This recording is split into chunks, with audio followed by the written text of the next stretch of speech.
चोंटे का हजरत अली रज़ी अल्लाह ताला अन्हा के लिए माफ़ी मांगना।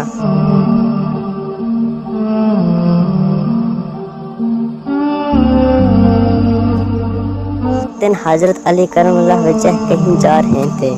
रास्ते में आपके नीचे एक चोंटी आ गई, जिससे इसका हाथ मजरूह हो गया। आप थोड़ी देर खड़े हो गए और अफसोस करते रहे ताकि चोंटी सुराख में चली गई। रात को ख्वाब में देखा कि हुज़ूर सल्लल्लाहु अलैहि वसल्लम फरमा रहे थे कि ए अली, तुमने कल क्या काम किया कि जिसकी वजह से खुदा ताला और इसके तमाम फरिश्ते तुझ पर गज़ब आलूदा हैं। रज़ी अल्लाह ताला अन्हा ने फरमाया कि किस वजह से? हुज़ूर सल्लल्लाहु अलैहि वसल्लम ने फरमाया, तुमने चोंटी का पाँव जख्मी कर दिया।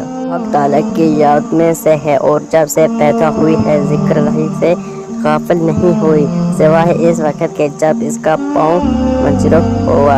हजरत अली ने अर्ज़ किया कि या रसूलल्लाह सल्लल्लाहु अलैहि वसल्लम, मेरा क्या होगा?